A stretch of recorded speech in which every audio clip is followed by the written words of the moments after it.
Alright guys, and welcome back to yet again another teammate challenge video. And in this episode, again we are back in the Barclays Premier League. And that is because in this episode we are going to be with our third BPL club, that is Cardiff, doing a teammate challenge between the strikers that are Fraser Campbell and Cornelius. So then going into a bit of an overview of both the players. Firstly, we are going to look at their price. And Fraser Campbell is the more expensive player in this episode at 4,000 coins on Xbox Live, whereas Cornelius is only 1,500 coins. So Cornelius is actually very cheap. And then again, in respect to the stats, Fraser Campbell is also a pretty cheap player, seeing though he is quite pacey. Then looking at their weak foot and skill moves, Fraser Campbell has 3 stars in both these aspects, whereas Cornelius has 4-star weak foot and 3-star skill moves. And finally looking at the work rates of both the players, and Fraser Campbell actually does have very good work rates with high attacking and medium defensive, and in my opinion this is almost perfect because with attacking players like strikers you want them to have a higher attacking work rate than their defensive work rate. But regarding Cornelius, unfortunately his work rates aren't great with medium attacking and medium defensive, so that does mean most of the time he is just standing around and is quite a lazy player, especially if you don't pass to him and don't do 1-2s with him. He'll just stand there on the halfway line for most of the game. So then moving on to the next part of the video, and here we're going to talk about the in-game stats of both the players. And I'm just going to run through these quickly and just show you some of the main ones. But regarding the shooting of both the players, it's actually quite weird because if you do look at the in-game stats, Cornelius was far superior with all the finishing and shooting stats, which is actually quite weird because if you do look on the card, Fraser Campbell has 69 shooting, but Cornelius only has 68. And also regarding the heading, Cornelius was much better at heading on the game than Fraser Campbell. And this can definitely be seen in the in-game stats with Cornelius having a far better heading rating.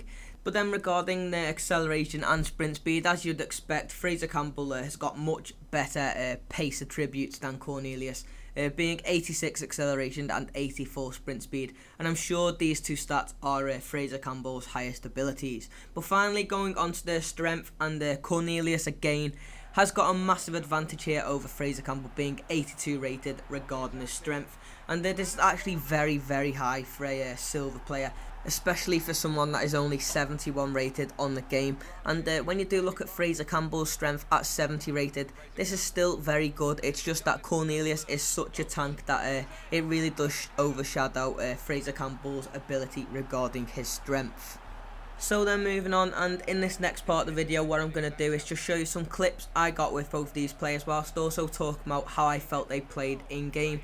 So we're starting off with Fraser Campbell, and in my opinion this is probably the worst Fraser Campbell card I have ever played with on FIFA, and that's probably because this year on FIFA 14 pace actually isn't that overpowered compared to other FIFA games. So unfortunately, due to pace not being that great, he really does need to step up his game regarding his finishing, and in my opinion he misses so many one-on-ones that pace doesn't compensate for his other in-game abilities.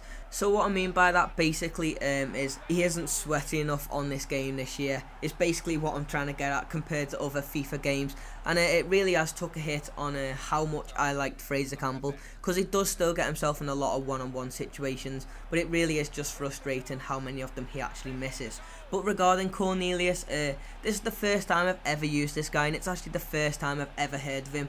And he really does have strength on his side this year, and as you can see with his 82 strength, he is really a massive tank. He is one of my favourite silver players I've used this year, and he is unbelievably good with his finishing as well. So he can head the ball, he can finish the ball, and he can hold defenders off. That I really did enjoy playing with this guy, and he actually managed to bag me a hell of a lot of goals, and he was far superior in my opinion to Fraser Campbell, whereas on other FIFA games Fraser Campbell has always been one of my favourite silver strikers.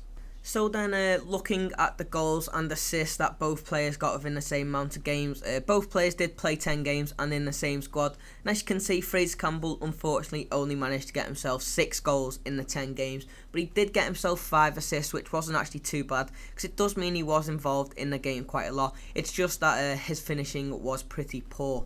But moving on to Cornelius, and this guy got 10 goals in 10 games, which is 1 goal per game in a 2-striker formation. And you can't really ask much more of a player, to be fair, in the striker formation, other than getting you a goal per game. And that is what I did like about this guy, was that he scored in pretty much every game and he was very clinical. So as a final bit of a review, I would definitely say Cornelius is the winner of this episode.